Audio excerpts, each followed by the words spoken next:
You're charged with the offense of robbery. That's a second-degree felony. The range of punishment is anywhere from 2 to 20 years in prison and up to a $10,000 fine. All right, the court is calling 2025 CR 010958, State versus Kenora Adams. Could I have the parties announced for the record? Espinoza for the state. And Kelly Piddle for Kenora Adams. And are you Miss Adams? Yes.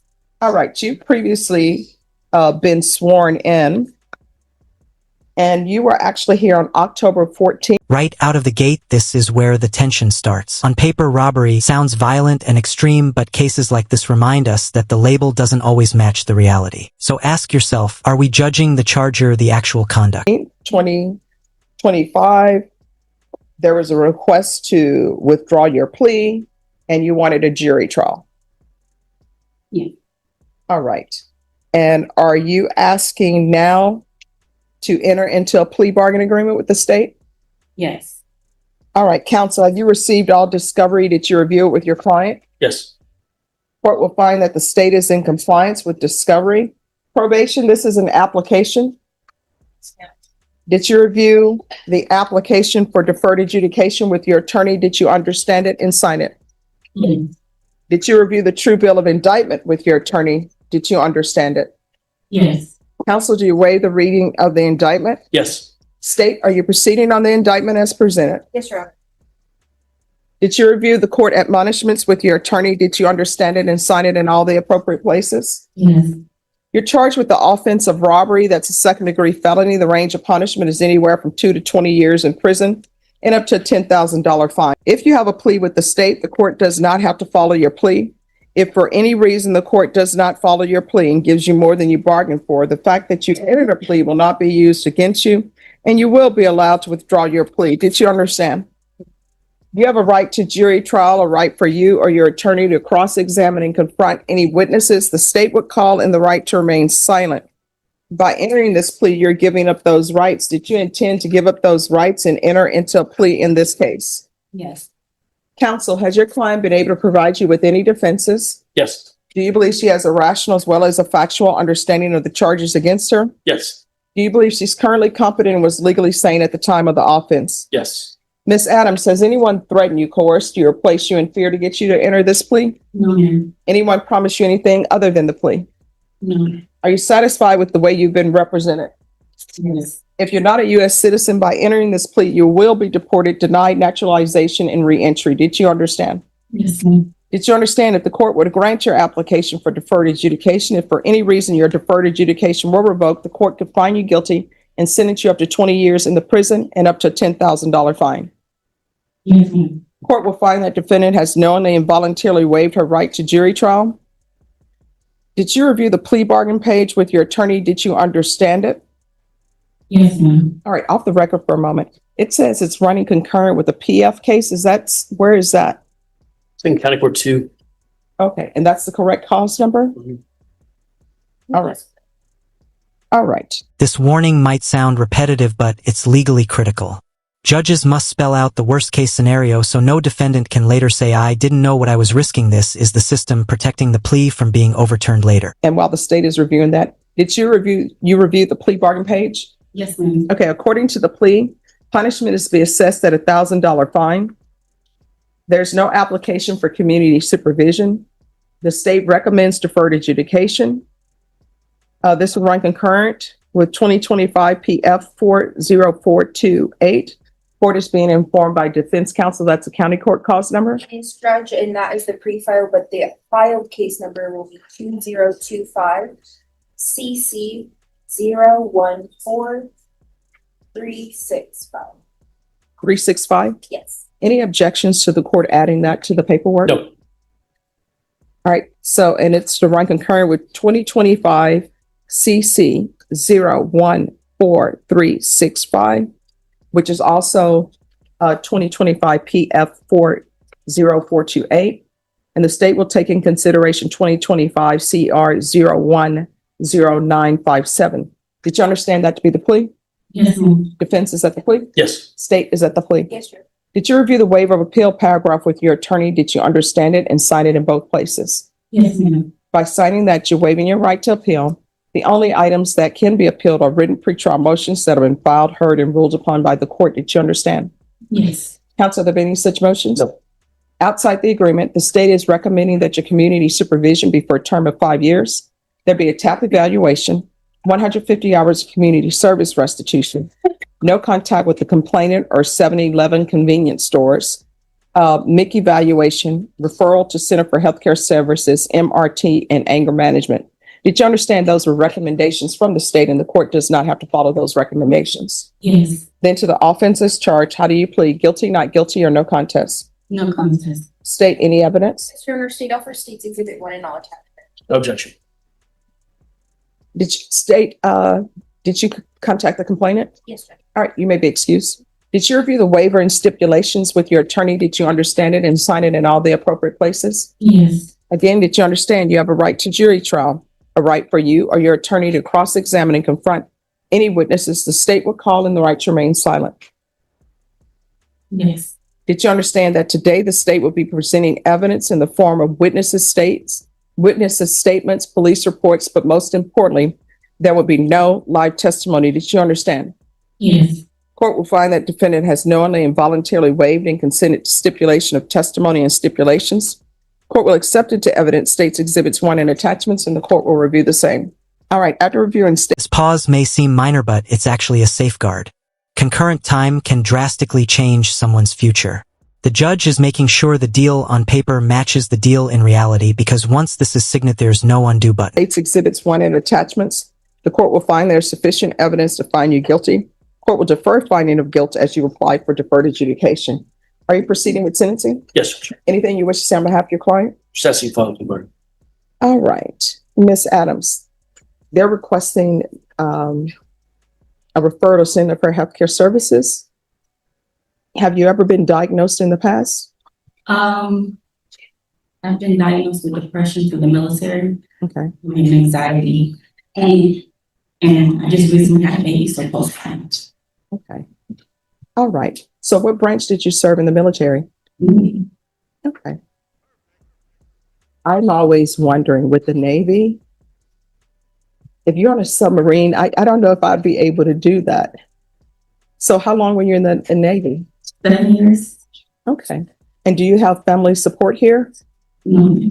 Okay. Where is your family? Which state? Illinois. Do you want to transfer back to Illinois? Okay. No, if you want to transfer back to Illinois, we can do that. So are you 100% sure that's what you want to do? It's up in the air. I have a house in Texas that I'm still trying to be able to do. Okay. All right. So this is what we're going to do. Ms. Abrams, can you see if Veterans Treatment Court is down here? All right. So what we're going to do is we're going to get Veterans Treatment Court. Not necessarily going to place you in Veterans Treatment Court if you don't want it. But if for some reason you're not able to be accepted into that program, they'll be able to give you different type of programs for outreach. Is this an offense that qualifies? That's why I didn't. Oh, It did. I wasn't sure that. Okay. they do a lot on case by case basis. Okay. All right. So do you have any help at home with the baby or anything? So I'm dealing with a CPS case that is permanent, to kind of mitigate some of the symptoms that I have, like with my anxiety and depression. I smoke marijuana. And so I kind of got into trouble with that because I ended up having my daughter at home 7 months ago, and they made me go to the hospital. And one of the questions that they asked was, could I smoke marijuana? I expressed it in this. I had been working on a medical marijuana card prior to me being arrested, but I did get my medical marijuana card, so that's why I wanted to make sure, like during the probation, would that be an issue? Because I do have my medical marijuana card. No, just make sure that you give that to your probation. This is a turning point. Veterans Treatment Court isn't about punishment, it's about rehabilitation. Judges in these programs understand military trauma, PTSD, and reintegration struggles. This referral can be life-changing. Officer, so that won't be an issue, and your attorney can help you get that to them. All right. All right. So does she have any type of priors or no? I don't believe she has any criminal history, Judge. No criminal history? No. Right. So it seems like on this day, everything just converged. It was a bad day, Judge. She found out she had a warrant for an unrelated case due to the leaving court early, is my understanding.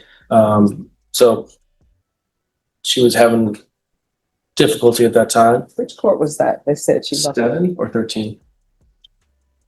One of the two family violence courts. And she didn't have her wallet. She took a can of Coke. Her wallet was outside. So unfortunately she took the can of Coke out, and then she had the money to pay for it. And then that's what happened. Well, I was just having a bad day. My body suit had broken. Officer Wilson, he's a nice officer here, he came and said, "Miss Adams, you can't walk around like that." He gave me the paperwork to go home. So after I went home, I didn't go home. I had to go sit at a McDonald's while I was with my spouse waiting because we only had one vehicle. After that, I walked over to the 7-Eleven and grabbed me a Coke. I realized I left my wallet. But before all of that happened, they called me that I had warrant out for my arrest because I only came in one court. Okay. And so I was stressed out that day. I'm like, man, I've been dealing with these bail bondsmen. I've been communicating with you guys. I got arrested when it was the other way around, but grabbed the Coke, me and him get into a physical altercation. He said, "I was trying to steal the Coke." I explained to him, my wallet is at the McDonald's next door. Can I please grab it? He grabbed the Coke. I went back to McDonald's, grabbed my wallet, came back, tried to pay for the Coke. He told me to get the F off the door. And I said, I started knocking over a couple pieces of candy, and that's when he called the cops and they came and arrested. Listen carefully here. She's not denying the physical interaction which preserves the plea, but she's reframing why it happened. This is mitigation, not excuse, and it directly influences how much mercy the court can legally show. So originally when I took the Coke out of the store, he didn't call the police. He just told me to leave. But just so I could show good faith that I wasn't trying to steal the Coke, I was just having a messed up day. I came back in there so I can pay for it, and that's when I had called a retaliation. Okay. All right. This is what the court is going to do. The court is going to sentence you to 2 years deferred adjudication.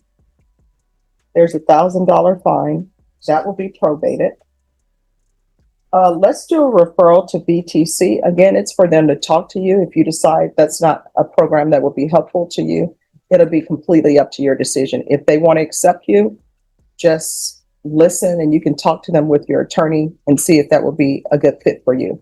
But I think if you're accepted, it will be a good program because one, they'll be able to help you perhaps if you want to ultimately transfer to and help you with any other issues that are happening.